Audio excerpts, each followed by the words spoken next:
Hello दोस्तों, मैं आपकी साथी निरुप्रीत। दोस्तों, आप सेल्फ स्टडी करना चाहते हैं तो हमारे साथ आज से ही जुड़ जाएं।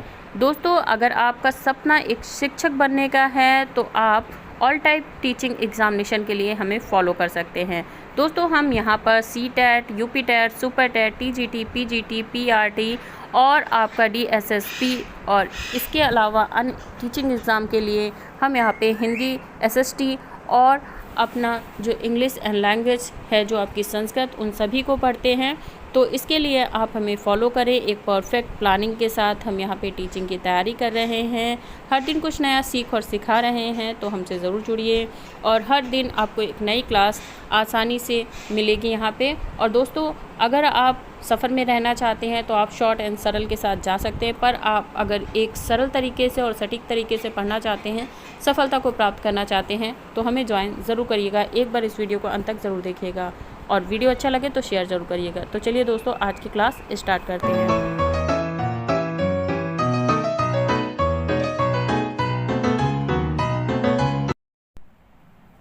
हेलो दोस्तों, तो आज हम पढ़ेंगे ज्योग्राफी, यूपी, टीजीटी, पीजीटी। आपका एनवीएस हो, केवीएस हो या फिर एसएसबी हो, आर्मी हो, अगर आपका सब्जेक्ट जियोग्राफी है तो आपके लिए ये वीडियो बहुत ही इम्पॉर्टेंट होने वाला है।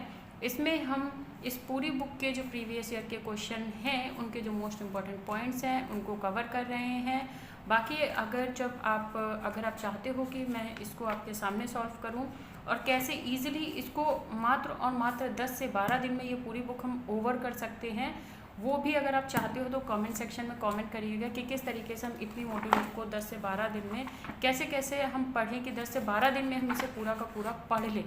ठीक है, तो ये भी अगर आप जानना चाहते हो कि कैसे मोटी से मोटी बुक जिसे देख के आपको चक्कर आते हैं तो किस तरीके से आप उसको पढ़ सकते हो, तो अगर आप ये जानना चाहते हैं कि किस तरीके से पढ़ सकते हैं, क्या तरीका है पढ़ने का, जिससे कि जो हमारे से अलग लोग होते हैं जिनका सिलेक्शन होता है और हम कहते हैं कि हमने भी पढ़ा था बट नहीं हुआ, तो वो चीज़ अगर आपको सीखनी है तो कमेंट सेक्शन में प्लीज़ कमेंट करिएगा। और एक छोटी सी रिक्वेस्ट आपसे ये है कि आपका जो लाइक या कमेंट है उसके आपको तो पैसे नहीं पड़ेंगे, पर अगर आप एक छोटा सा लाइक कर देते हो तो बस एक जो अपकमिंग वीडियो होती है उसको बनाने के लिए हम मोटिवेट हो जाते हैं। और इतना सा अगर आप काम करते हैं तो आपका बहुत बहुत शुक्रिया। तो चलिए, खैर वो तो आपकी मर्ज़ी है करना ना करना। फ़िलहाल ये मेरा एक छोटा सा निवेदन था आपसे। बाकी हम लोग क्लास शुरू करते हैं। ठीक है, तो देखिए दोस्तों, इससे पहले जो है हमने सौरमंडल, स्थल मंडल, इससे जो इम्पोर्टेंट पॉइंट्स निकलते थे हमारे प्रीवियस ईयर के क्वेश्चन पेपर से, हमने उसको सॉल्व कर लिया है। अब जो आज का वीडियो है दोस्तों, इसमें हम पूरा वायुमंडल कवर कर लेंगे, क्योंकि वायुमंडल से रिलेटेड क्वेश्चन बहुत कम पूछे जाते हैं। ठीक है, और बाकी जो है अगर पीजीटी की बात करें तो इसमें वायुमंडल से कम बट स्थल मंडल, जल मंडल, जैव मंडल से जो क्वेश्चन है हमारे मोस्टली ज़्यादा बनते हैं और भारत का जो भूगोल है उससे बहुत क्वेश्चन बनते हैं। ठीक है, तो इसमें जो मोस्ट इम्पॉर्टेंट पॉइंट्स हैं उनको पहले हम देख लेंगे। बाकी ऐसा नहीं है, और बाकी अगर आप चाहते हो कि इसे इतनी मोटी बुक को कैसे हम 10 से 12 दिन में जो है क्वेश्चन ख़त्म कर सकते हैं, कीवर्ड्स को पकड़ पकड़ के हम जो है फास्टली रीडिंग कर सकते हैं, पूरी बुक की रीड कर सकते हैं, तो अगर उसको जानना है तो कमेंट सेक्शन में कमेंट ज़रूर करिएगा। ठीक है, तो चलिए दोस्तों शुरू करते हैं। वायुमंडल, तो वायुमंडल में जो मोस्टली क्वेश्चन पूछे जाते हैं उसके परत से होते हैं। कौन सी परत में जो हमारा है जीवन व्याप्त है, कौन सी परत में जो है वायुमंडल की, उसमें जो है हमारा प्लेन उड़ता है। तो ऐसे कुछ जो रेगुलर क्वेश्चन है, जिसे हम कह सकते हैं कॉमन क्वेश्चन है, ज़्यादातर पूछे जाते हैं।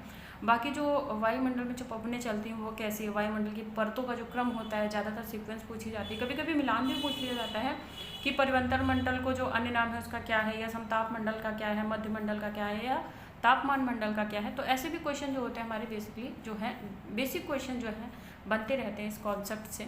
बाकी जो एक विस्तृत सार जो है इस टॉपिक का वो आपको अपकमिंग वीडियोस में ज़रूर मिलेगा। फ़िलहाल हम जो है इस पूरे प्रीवियस ईयर पेपर का जो मोस्ट इम्पॉर्टेंट सेक्शन है उसको निकाल कर लाए हैं। और तो मैंने आपको बताया था कि हम कैसे जो है प्लानिंग कर रहे हैं। जो अपकमिंग एग्ज़ाम है हमारा यूपी, टीजीटी एंड पीजीटी, फिर वो आप एनवीएस का दो, केवीएस का दो, वो रिलेट नहीं करता है, बट अपकमिंग जो एग्ज़ाम है आपके वो यूपी, टीजीटी एंड एनवीएस जो है टीजीटी, पीजीटी का है, अगर सब्जेक्ट आपका ज्योग्राफी है तो। ठीक है, तो आप यहाँ से पढ़ सकते हो। बाकी हिस्ट्री के जो अपकमिंग वीडियो हैं वो भी आते रहते हैं, उसमें भी, और जो छोटी छोटी ट्रिक्स जो हैं चैप्टर वाइज निकलती हैं वो मैं इन शॉर्ट वीडियो में डालती हूँ, तो आप प्लीज़ शॉर्ट वीडियो भी देखा करें।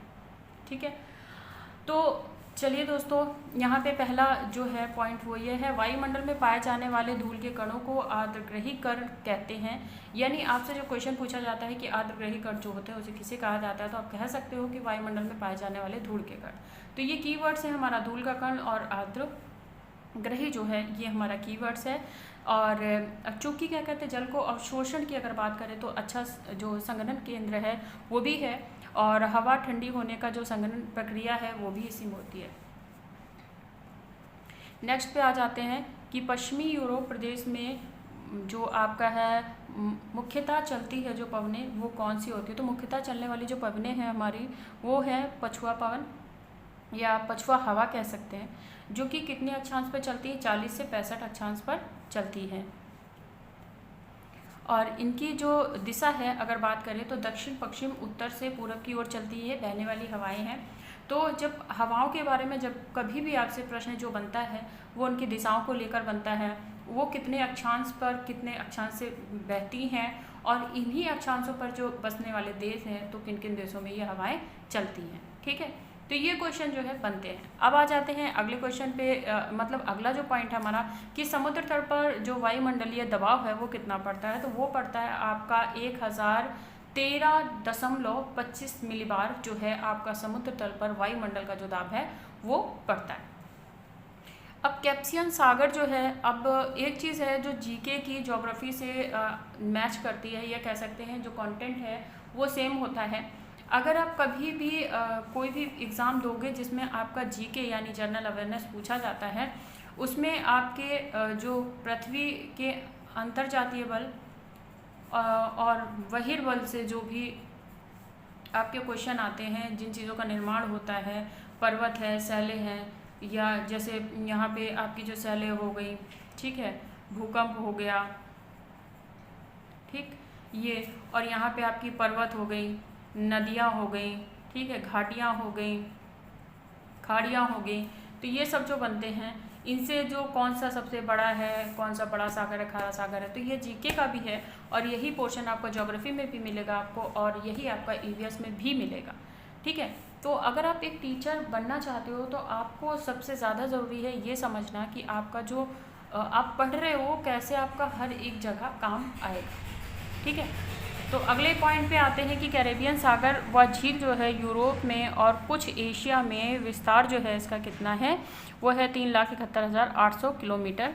ये एशिया में जो है सबसे बड़ी, जिसे कह सकते हैं रूस की और सीमा पर लगती है, और ये सबसे बड़ी जो है कैरेबियन सागर सबसे बड़ा है। ठीक है, और ये कजाकिस्तान, तुर्कमेनिस्तान और ईरान तथा अज़रबैजान और रूस में इसकी सीमा लगती है, किसकी, कैरेबियन सागर की। ठीक है, अगले पे आते हैं कि जो ग्रही पवनें जो हैं वो नहीं होती, कौन सी नहीं होती हैं, तो ग्रही पवनें जो है हमारी मानसून जो है वो हमारी ग्रही पवन में नहीं आती है। ठीक है, अब आर्द्रता जलवायु की यदि बात करें तो ये जो है आपको मिलान करने को ऐसे क्वेश्चन आते हैं जिसमें कि आपको जलवायु का नाम दे दिया जाता है और उसका नाम पूछा जाता है कि किस तरीके का और कहाँ तक के, मतलब कहाँ कहाँ पे ये बहती है जलवायु। ठीक है, तो आर्द्रता जलवायु जो है हमारी जायरा में बहती है, भूमध्य सागरीय जलवायु जो हमारी ट्यूनीशिया में, और जो मानसूनी जलवायु है हमारी थाईलैंड में, और पश्चिमी यूरोप ट्यूल जो जलवायु है हमारी स्वीडन में बहती है। ठीक है, अब वायु परतों का जो क्रम है, देखिए मैंने क्या कहा था, जब भी आपका ज्योग्राफी में अगर वायुमंडल से क्वेश्चन बनता है तो ये भी आता है कि परिवर्तन और समताप मंडल, मध्य मंडल और तापमान मंडल। तो इसकी जो शॉर्ट ट्रिक है वो मैं अपकमिंग वीडियो का जो शॉर्ट वीडियो रहता है तो इनसे रिलेटेड जो है मैं एक जो शॉर्ट ट्रिक है उसे मैं देती रहती हूँ। और ट्रिक जैसा कुछ नहीं होता है, जिसे हम इजीली याद कर पाते हैं उसे हम शॉर्ट ट्रिक बोल देते हैं। ठीक है, तो वो मैंने जो शॉर्ट वीडियो है उसमें डाल दिया है, तो आप प्लीज़ उसे देख लीजिएगा, वायुमंडल की परतों का क्रम। ठीक है, अगले क्वेश्चन जो अगला हमारा पॉइंट है उस पर आते हैं, मौसम और बनावट में परिवर्तन का कारण और पृथ्वी के अक्ष पर इसके अक्ष के समतल की ओर जो है झुकाव होना।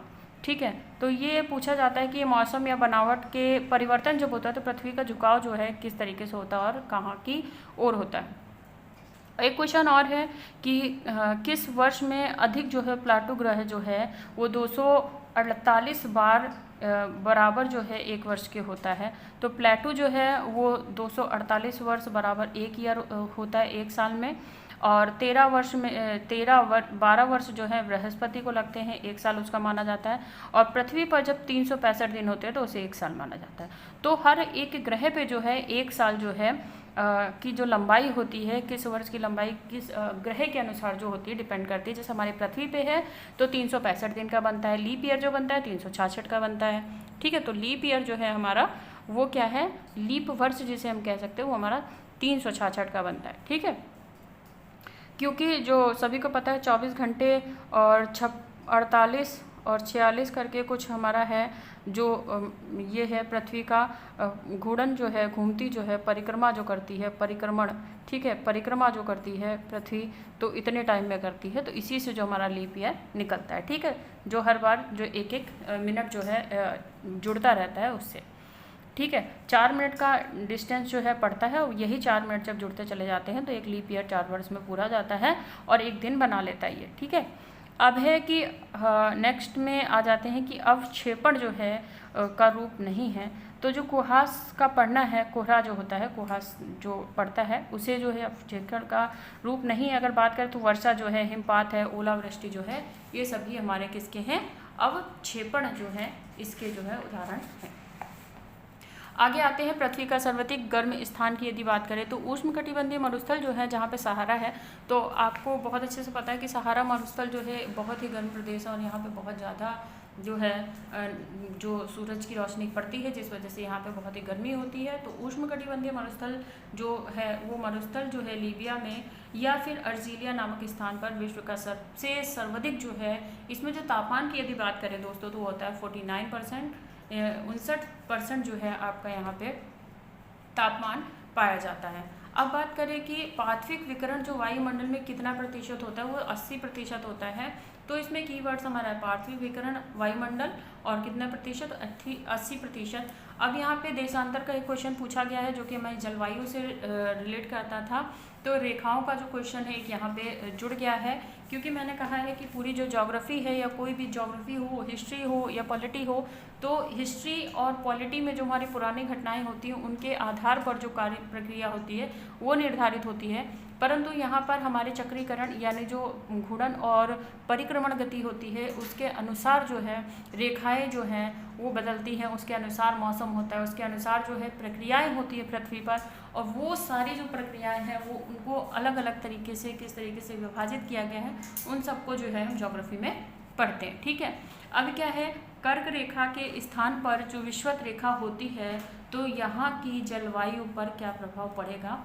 तो प्रभाव ये पड़ेगा कि अगर कर्क रेखा के स्थान पर, यानी देखिए यूँ करके जो हमारी है ये हमारी कर्क है, ठीक है, ये हमारी भूमध्य है और ये हमारी मकर है। तो ये कह रहे हैं कि अगर जो है कर्क रेखा के स्थान पर मकर रेखा और मकर रेखा के स्थान पर कर्क रेखा हो तो प्रभाव कैसा पड़ेगा। तो जलवायु पर प्रभाव ये पड़ेगा कि अधिक तापमान व अधिक वर्षा होने लगेगी। ठीक है, अभी तो क्योंकि कर्क ऊपर है तो एक नियंत्रित है, परंतु जब कर्क रेखा नीचे आ जाएगी और मकर रेखा ऊपर हो जाएगी तो क्या हो जाएगी, सारी प्रक्रिया पलट जाएगी और अधिक तापमान और अधिक वर्षा होने लगेगी। ठीक है, अब अगले पे आ जाते हैं कि यहाँ पे अगर बात करें देश की तो कर्क रेखा से गुजरने वाले जो देश हैं वो कौन से हैं। हवाई द्वीप हो गया, यूएसए हो गया, मैक्सिको हो गया, सऊदी अरब हो गया, संयुक्त राज्य अमीरात हो गया, ओमान हो गया, भारत हो गया, बांग्लादेश, म्यांमार, चीन और ताइवान। जो इसकी ट्रिक है वो बहुत ही जल्दी मैं जो है शॉर्ट वीडियो में डाल दूंगी, तो आपको शॉर्ट वीडियो पर मिल जाएगी। तो आप शॉर्ट वीडियो भी देखा करें जिससे कि आपको जो ट्रिक बेस्ड क्वेश्चन है फिर वो आपकी हिस्ट्री के हों, ज्योग्राफी के हों, पॉलिटी के हों, ट्रिक वाइज जो है आपको शॉर्ट वीडियो में ज़रूर मिल जाएंगे। तो ऐसे शॉर्ट वीडियो जो है मैं दिन में 2 से 3 या 4 डालती रहती हूँ। अगर आपको अच्छा लगे तो कमेंट करिएगा, मैं ये जो है और ज़्यादा डालना शुरू कर दूँगी जिससे कि आप यहाँ पे जो चैप्टर पढ़ते हो और जिनके सीक्वेंस में जो चीज़ आपको याद रखनी है उसे आप ट्रिक के बेस पर याद कर सकें।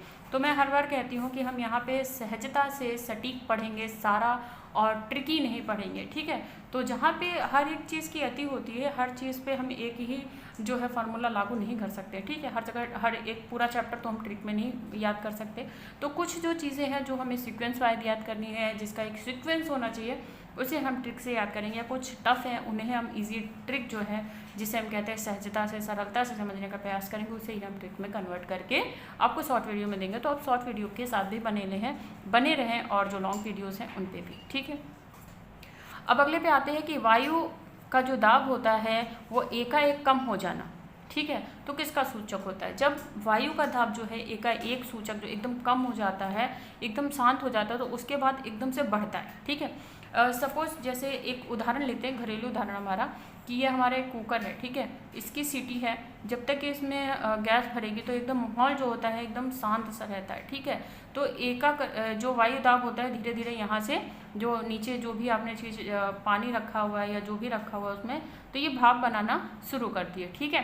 तो एकाएक जो ये है वायु का दाब जो है यहाँ पे, ये जो है यहाँ से ये यहाँ पे ढक रखा है, तो ये कम हो रहा है। अब ये वायु दाब धीरे धीरे बढ़ते बढ़ते एकदम अचानक से जो है यहाँ तो कम हो रहा है, पर यहाँ पे जैसे ऊपर बढ़ता चला जा रहा नीचे से, तो क्या एकदम से जब होगा तो तूफानी जो है मौसम हो जाएगा। यानी 45 डिग्री अक्षांश पर आपका जो है 1,13,000 जो है मिलीबार जो है ये हो जाता है, ठीक है। अब क्या है कि वायु दाब का मापन जो बैरोमीटर है, ठीक है, तो ये है कि एक मौसम को बताता है कि सफ़ा है कि नहीं है। मौसम में तूफान का जन्म कब होगा इसको भी ये बता देता है। जलवायु की अगर बात करें, जलवायु के प्रकार की बात करें, तो जलवायु के प्रकार होते हैं विषुवत रेखा पे जो होते हैं वो जावा, मानसूनी पर जो होते हैं श्रीलंकाई, ठीक है। भूमध्य सागर पे साइप्रस, ठीक है। उष्ण मरुस्थलीय नाइजीरिया में, ठीक है। तो इस तरीके से जलवायु और उसके देश, ठीक है। तो जलवायु हर एक, तो अब एक चीज़ और है कि इसको मैं एक चैप्टर जो है मैंने जो आपको अभी पढ़ाऊंगी, जिसमें मैं ये बताऊंगी कि जलवायु जो है किस तरीके से जो है मूव करती है और कौन कौन से देशों होकर गुजरती है, ठीक है। अब अगले पे आ जाते हैं, तो इसको आप जो है हैशटैग कर लें या स्टार करके रख लें ताकि आपको ईजी हो जाए। अब अगले पे आ जाते हैं दोस्तों, यहाँ पे भूमध्य रेखा पर जो कि ट्रोपोपॉल्स की ऊंचाई, जिसमें कि आपको 17 से 18 किलोमीटर ध्रुव और यहाँ पे 9 से 10 किलोमीटर है आपकी ध्रुव से उत्तरी ध्रुव और दक्षिण ध्रुव पर रहती है, ठीक है। और जो ठोस स्थायी धरातल में जो ऊष्मा का संचार है, एकमात्र साधन जो होता है चालन होता है, जिसे कि गमन परिवर्तन भी कहते हैं। डोल ड्रम क्या होती है? डोल ड्रम मैंने इससे पहले भी बताया था। डोल ड्रम थोड़ा सा मैं और बता दे रही हूँ आपको, पहले के चैप्टर में मैंने बता रखा है, बट फिर भी यहाँ पे भी हम बता देते हैं कि डोल ड्रम क्या होता है। तो डोल ड्रम की स्थिति कुछ ऐसी होती है कि वायु की जो दाब की पेटी होती है जिसकी उत्पत्ति तापीय विकिरणों से होती है, ठीक है। तो भूमध्य रेखा के जब निम्न दाब होता है तो ये जो पेटी है इसे ही हम जो है डोल ड्रम कहते हैं, ठीक है। अब है स्थानीय पवन जो है वो शुष्क व ठंडी पवन है, इसे क्या कहते हैं? तो नाम बताना है और ये कहाँ चलती है, तो इसे कहते हैं बिलजार्ड, और ये यूएसए और रूस के साइबेरिया में चलती है। जलवायु के प्रकार फिर वही देश। तो ये जो है ये मोस्टली जो जिनसे बेस क्वेश्चन पूछे जाते हैं, तो ये क्वेश्चन इनसे बेस पूछे जाते हैं। तो ये मैंने जब पढ़ा तो ये ज़्यादा पूछा जा रहा था, इस वजह से मैंने दोबारा से इसे जो है मुझे लगा कि मैंने ध्यान नहीं दिया और इसे दोबारा से नोट कर दिया है कि मुझे इम्पॉर्टेंट था ये क्वेश्चन। तो आप इसे, जैसे मैंने कहा कि ये इम्पॉर्टेंट है और इसे जब ये इम्पॉर्टेंट है तो इसे हम पूरे अच्छे से पूरे चैप्टर में पढ़ेंगे, ठीक है।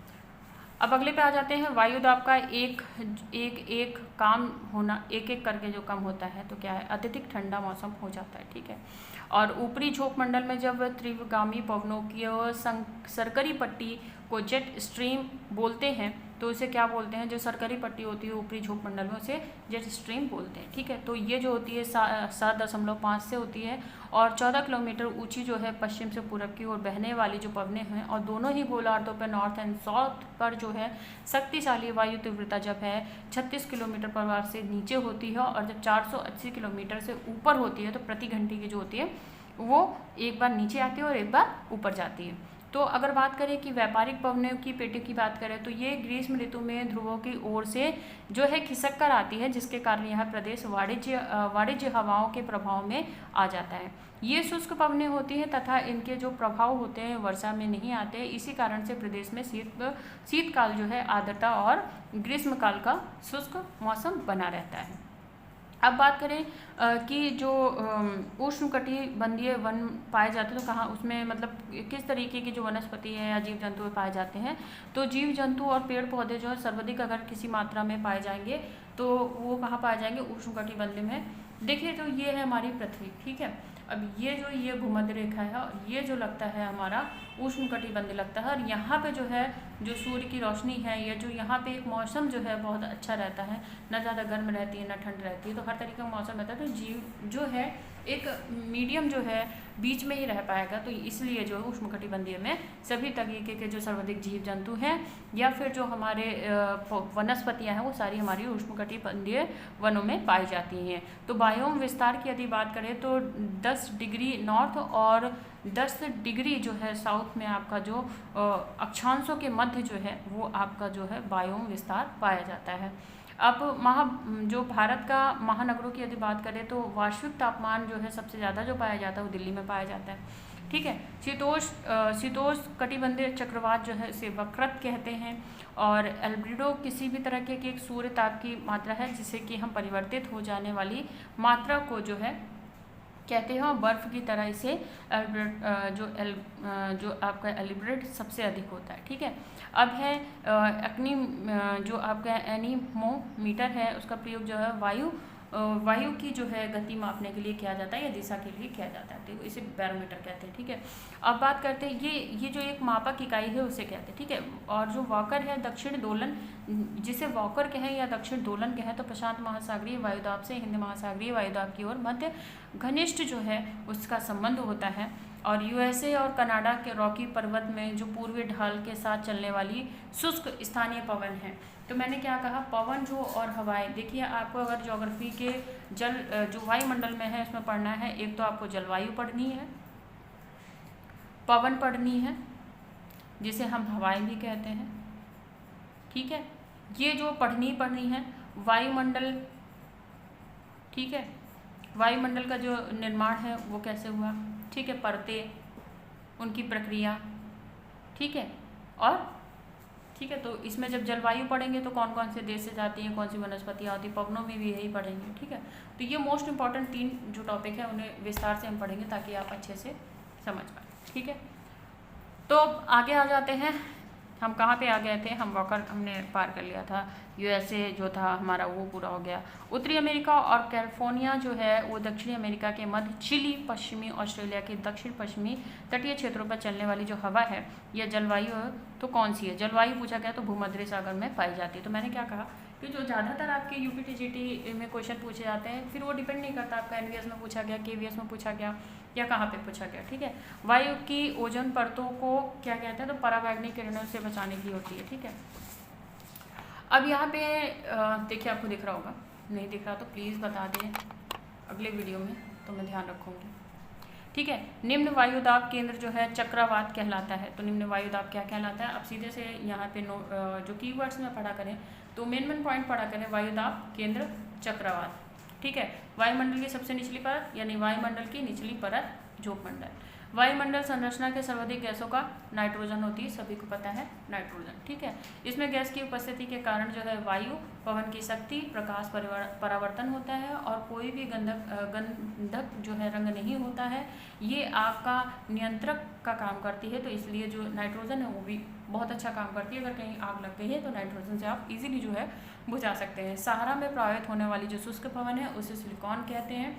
तो हमने क्या कहा, हम पवन, हवाएं और जलवायु और जो मंडल है उनकी परतें और उनका जो क्रम है उसे अच्छे से पढ़ेंगे। तो वायुमंडल की परतों की सीमाओं का जो क्रम है उसमें क्या है, मैग्नेटोमोस और जो मेसोपॉस और स्टेनोपॉल या ट्रोपो जो है ये है। ओजोन की सर्वाधिक जो ओजोन गैस की अधिकता है वो कहाँ है, 15 से 35 किलोमीटर के मध्य जो है सबसे ज़्यादा ओजोन की जो है अधिकता होती है ओजोन गैस की।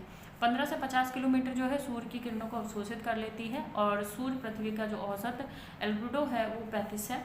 और पृथ्वी भारत की शीतकालीन वर्षा के कारण पश्चिम में आने वाली जो भी चक्रवात होते हैं उसमें जो है पश्चिमी विक्षोभन के जेट स्ट्रीम जो है उसका जो है राजस्थान में जो मावटा कहते हैं इसे ही जेट स्ट्रीम को, और ये उत्तरी पूर्वी मानसून के कारण होती है। तो ये जो मेन है इसमें जो कीवर्ड्स है मानसून का कारण है ये, और इसे पश्चिमी विक्षोभ या फिर जेट स्ट्रीम कहते हैं। राजस्थान में इसे मावटा कहते हैं। और चक्रवात और क्षेत्र की बात करें तो जो हम वायु की पवनें पढ़ेंगे तो वहीं पे हम चक्रवात भी पढ़ेंगे जस्ट उसके बाद, ठीक है।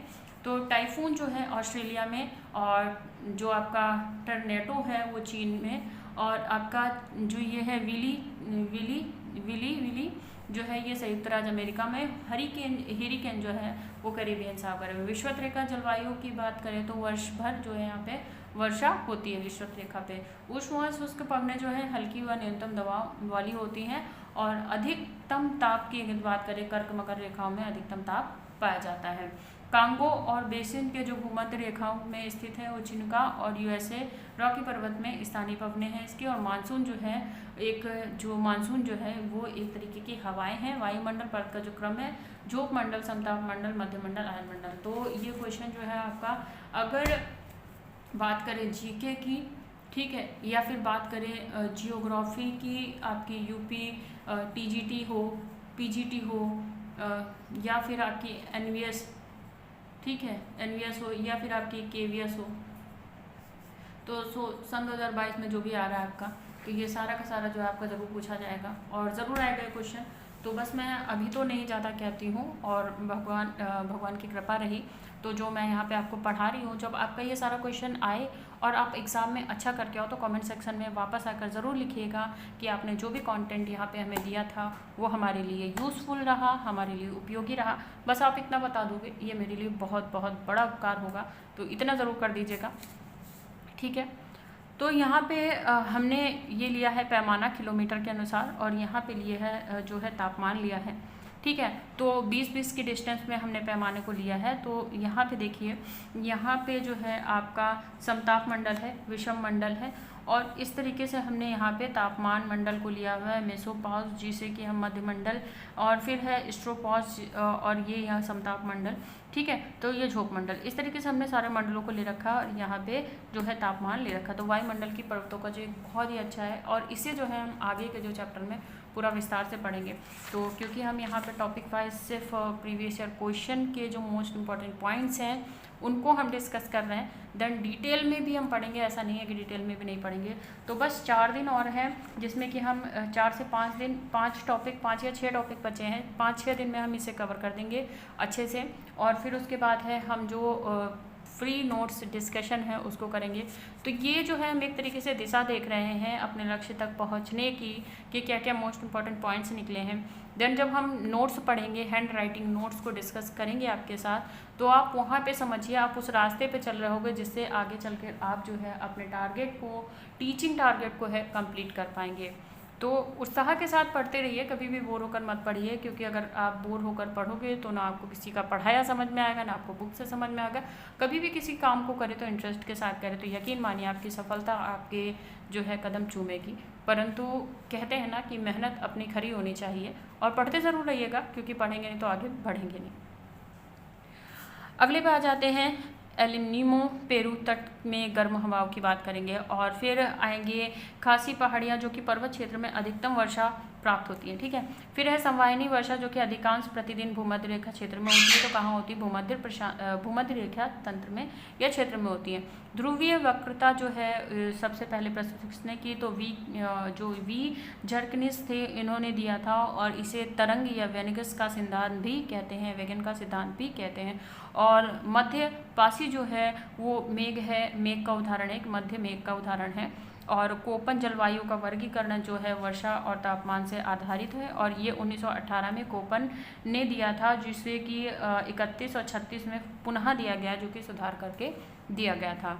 अब आते हैं उष्ण वक्रता पर, जो कि हल्की वायु के ठंडे और अधिक गहरी वायु के विरुद्ध चलती है। तो ये जो है पूर्ववर्ती दूसरी ओर चलती है, और इसे उष्ण वक्रता भी कहते हैं, जिसका कि ढाल वक्र कुछ इस तरीके से बनकर आता है। ये जो है आपका पैमाना दिया है और ये किलोमीटर से दूरी दी हुई है। तो जब ये 0 से होता है तो उष्ण वक्रता का ढाल बनाता है, जो कि 1.100 और 1.400 के मध्य का होता है। ठीक है, और ये उष्ण वायु चल रही है और ये शीत वायु चल रही है। ठीक है, इस तरीके से मैंने आपको डायग्राम से भी यहाँ पे प्रस्तुत किया है। और अपकमिंग वीडियो में जो है हम जो मोस्ट इम्पॉर्टेंट पॉइंट डिस्कस करेंगे वो हम करेंगे जलमंडल के। तो जलमंडल भी आपका है बहुत ही छोटा है, ज़्यादा नहीं है, बस इसे भी हम एक ही दिन में फटाफट फिनिश कर देंगे। तो जो शाम का वीडियो होगा उसमें हम इसे फिनिश कर देंगे, तो आप शाम का वीडियो में आप जलमंडल भी जो है कंप्लीट पाएंगे। ठीक है, और वायुमंडल हमने पढ़ लिया है, जलमंडल भी हम बहुत ही जल्दी कंप्लीट करेंगे। देन उसके बाद हम पढ़ेंगे जैवमंडल को। ठीक है, जैवमंडल भी खास बढ़ा नहीं है। फिर उसके बाद जो आर्थिक भूगोल को पढ़ेंगे। आर्थिक भूगोल को हम जब आगे डिस्कस करेंगे तो मैप वाइज डिस्कस करेंगे, जिससे कि हम जो उत्पादन है और उसका एक जो सीक्वेंस होता है उसे हम ट्रिक में लेके आएंगे, ताकि आप जो है एक सीक्वेंस को बहुत अच्छे से याद कर पाएँ। देन उसके बाद हमारा आ जाएगा मानव भूगोल, जिससे भी ज़्यादा क्वेश्चन नहीं बने हैं, पर हाँ बने हुए हैं, कम बने हैं। फिर आता है मोस्ट इंपॉर्टेंट जो पॉइंट हमारा ये चैप्टर, जिसे हम कह सकते हैं भारत का भूगोल। इससे क्वेश्चन ज़्यादा पूछे जाते हैं, आपके कम से कम 10 से 12 नंबर के क्वेश्चन पूछे जाते हैं। तो ये जो है आपका काफ़ी बड़ा हो जाएगा और इसको डिटेल से भी पढ़ेंगे। देन उसके बाद हमारा आ जाएगा यहाँ पे विविध एक लास्ट है हमारा। इसके बाद जो है हमारे यूपी टीजीटी एंड पीजीटी में जो भी क्वेश्चंस बनते हैं इसके बाहर नहीं पूछे जाते हैं, और जो विविध है इसमें ही आपके एक दो जो है जनरल अवेयरनेस या सीए यानी करंट अफेयर के क्वेश्चन जो है रिलेट करके पूछ लिए जाते हैं। और इसके अतिरिक्त दोस्तों आपका यहाँ पे कुछ भी नहीं है। ठीक है, तो बस और बस इतना पढ़ना है, यानी बस मुश्किल से 3 दिन और है। अगर आप दिन में 2 से 3 वीडियो मैं डाल दूँगी तो आपका ये बस 2 दिन में कंप्लीट हो जाएगा। देन उसके बाद हम टॉपिक डिस्कशन चैप्टर वाइज करेंगे, और यहाँ पे अगर आप चाहते हो कि कैसे इस बुक को जो है 12 दिन में फिनिश करनी है, कैसे हम इसे कर सकते हैं और कैसे मोस्ट जो है किस तरीके से हम इसके से मेन पॉइंट जो है पढ़ सकते हैं। क्योंकि जब हम पढ़ने बैठते हैं तो किस तरीके से हम पढ़ते हैं जो हमारी गलत रीडिंग है, और किस तरीके से हमें पढ़ना चाहिए जिससे कि हम इजीली जो है फटाफट जो है इस बुक को 12 दिन में कैसे कंप्लीट करेंगे। तो ये एक चैलेंज है। अगर आप चाहते हो कि मैं इसे 12 दिन के अंदर जो है पूरा फिनिश करके आपके सामने दिखाऊं, तो कमेंट सेक्शन में आके कमेंट ज़रूर करिएगा, ताकि जो अपकमिंग जो आपके एग्ज़ाम हैं फिर वो आपका टीचिंग बेस हो या किसी से भी रिलेट करता हो, अगर आप देना चाहते हो तो कैसे जो है प्रीवियस ईयर सेट को जो है आप इजीली 10 से 12 दिन में फिनिश करो। देन उससे इंपॉर्टेंट पॉइंट्स निकालो और किस तरीके से जो है एक तरीका जो है मैं यहाँ पे बताऊँगी। बाकी पढ़े लिखे सभी लोग बहुत ज़्यादा हैं जो कि टीचिंग का एग्ज़ाम दे रहे हैं, एक शिक्षक बनने वाले हैं, तो जाहिर सी बात है उन्होंने पढ़ाई कम नहीं की होगी। तो इसी उम्मीद के साथ आपसे एक चीज़ ज़रूर कहूँगी, वीडियो अगर पसंद आता है तो प्लीज़ लाइक किया करें, जिससे कि हमारा मोटिवेशन बना रहता है अगले वीडियो को बनाने के लिए।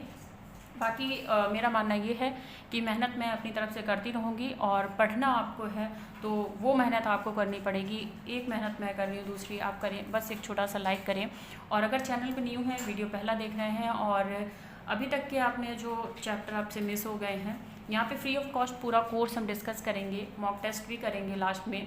बट अगर आपको लगता है कि वीडियो अच्छा है तो लाइक ज़रूर करें। देन अगर नए हैं तो सब्सक्राइब कर लें। तो आज की वीडियो में इतना ही, और पढ़ते ज़रूर रहिएगा दोस्तों, क्योंकि पढ़ेंगे नहीं तो आगे बढ़ेंगे नहीं और सफलता को पाएंगे नहीं। ठीक है, तो दुआ करेंगे कि आप सफलता को, जो आपका अपकमिंग एग्ज़ाम है 2022 का, उसको आप क्रैक करो। बट उसके लिए पढ़िएगा ज़रूर, ताकि आगे बढ़िएगा आप। और अगले में हम पढ़ेंगे जलमंडल को।